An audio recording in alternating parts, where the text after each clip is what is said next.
नमस्कार दोस्तों, स्वागत है आपका हमारे चैनल नवीन क्राइम स्टोरीज में।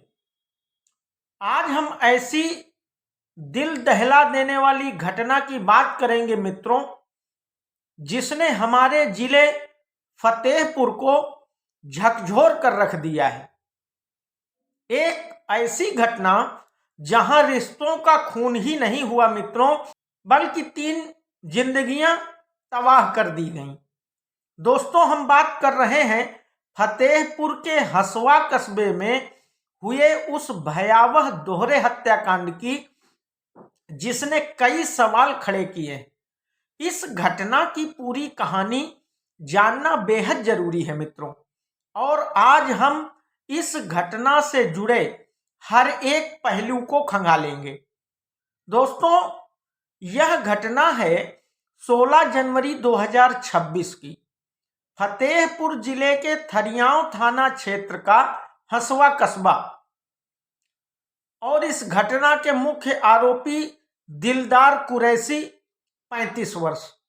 दोस्तों, दिलदार को शक था कि उसकी भाभी जिकरा परवीन, जिनकी उम्र 25 साल है, और उसका एक दोस्त जो उसका पड़ोसी भी है, मोहम्मद फैजान, जो 27 वर्ष का है, इन दोनों के बीच प्रेम प्रसंग चल रहा है। इस शक की आग में दिलदार इस कदर जल रहा था मित्रों कि उसने एक खौफनाक योजना बना डाली। दोपहर 2 बजे के करीब दिलदार अपने दोस्त फैजान और अन्य दोस्तों के साथ हसवा के आम के बाग में क्रिकेट खेलने गया।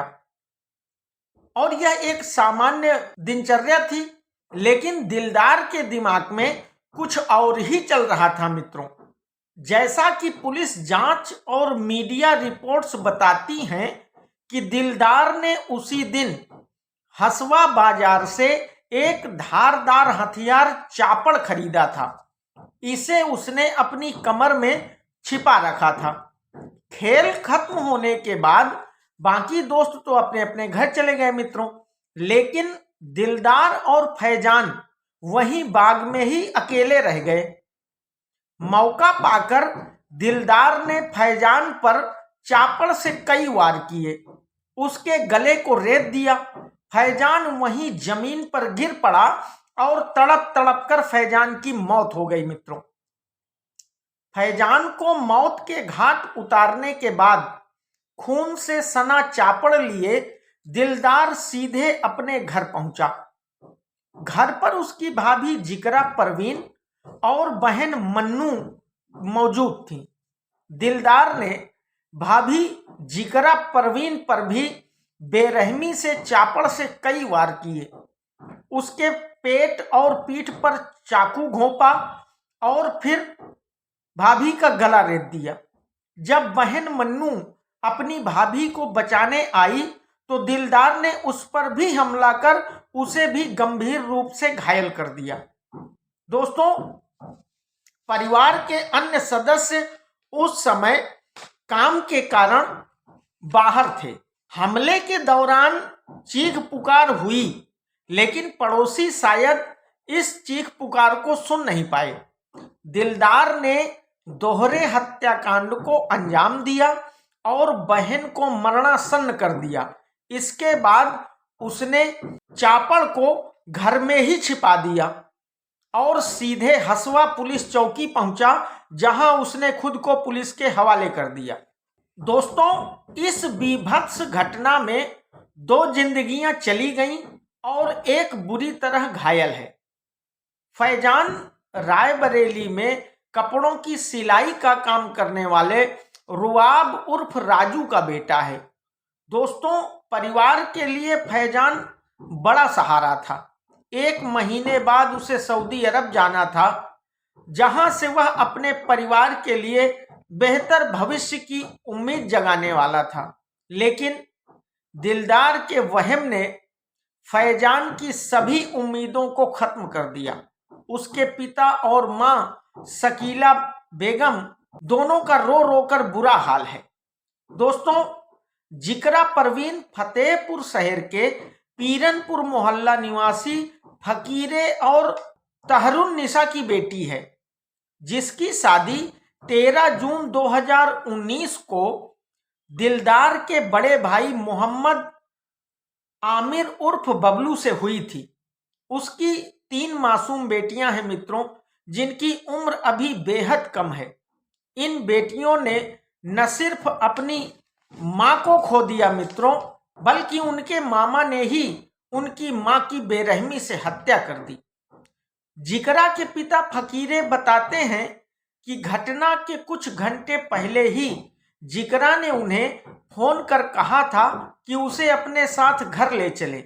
शायद जिकरा को किसी अनहोनी का आभास हो गया था मित्रों, लेकिन किसे पता था कि यह उसका आखिरी फोन कॉल होगा। दिलदार ने अपनी सगी बहन को, जो भाभी को बचाने आई थी, उसे भी नहीं छोड़ा और आज वह कानपुर के अस्पताल में जिंदगी और मौत से जूझ रही है, जिंदगी और मौत की लड़ाई लड़ रही है मित्रों।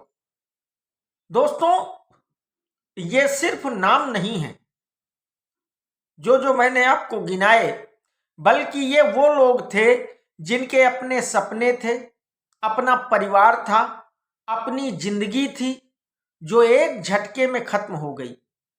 मित्रों, इस सनसनीखेज घटना की खबर मिलते ही पुलिस फौरन मौके में पहुंची और पूरे पुलिस महकमे में हड़कंप मच गया। एसपी अनूप कुमार सिंह खुद मौके पर पहुंचे। फॉरेंसिक टीम ने घटनास्थल से सबूत जुटाए और पुलिस ने तत्काल कार्यवाही करते हुए दिलदार कुरैशी को गिरफ्तार कर लिया। पुलिस पूछताछ में दिलदार ने मित्रों चौंकाने वाला खुलासा किया।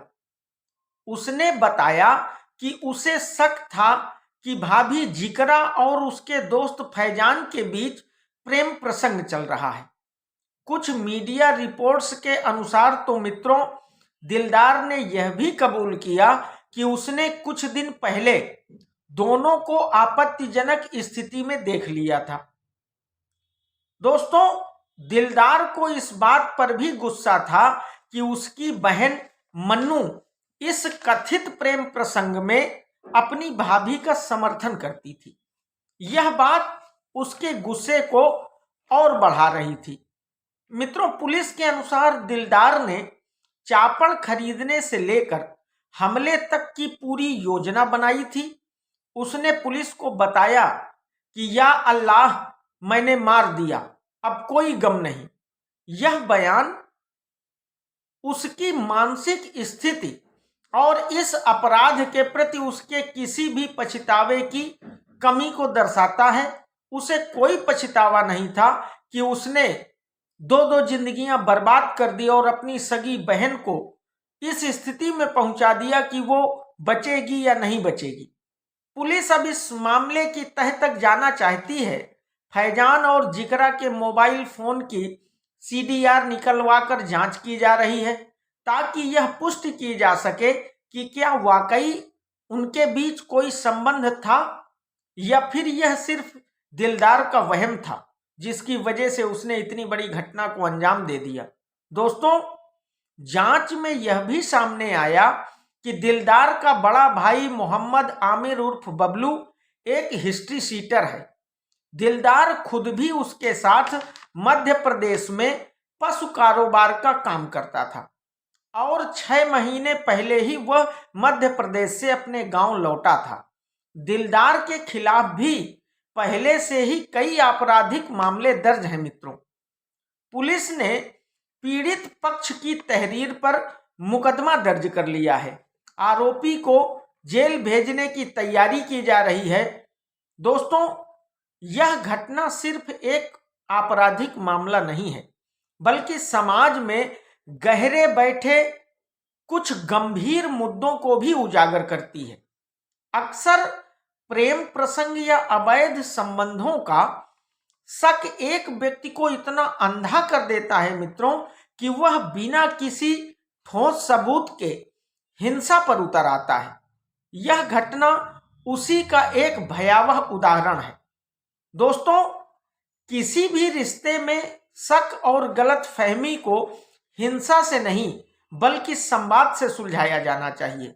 अगर दिलदार को कोई शक था भी तो उसे परिवार के बड़े बुजुर्गों या पुलिस से बातचीत करनी चाहिए थी। कानून को अपने हाथ में लेना किसी भी समस्या का समाधान नहीं है मित्रों, बल्कि यह और भी कई बड़ी समस्याओं को जन्म देता है। दोस्तों, आपकी इस घटना पर क्या राय है? आप इस बारे में क्या सोचते हैं? अपने विचार कमेंट बॉक्स में जरूर साझा करें। मेरे वीडियो को लाइक करें, शेयर करें और हमारे चैनल को सब्सक्राइब करें। हम उम्मीद करते हैं मित्रों कि जिकरा और फैजान को न्याय मिलेगा और मन्नू जल्द स्वस्थ होकर अपने घर वापस लौटेगी। हिंसा मुक्त समाज की कामना के साथ मित्रों, मैं आप सब दोस्तों से विदा लेता हूं। मिलते हैं अगली किसी सनसनीखेज स्टोरी के साथ। तब तक के लिए नमस्कार, आदाब, सत श्री अकाल, बहुत बहुत धन्यवाद।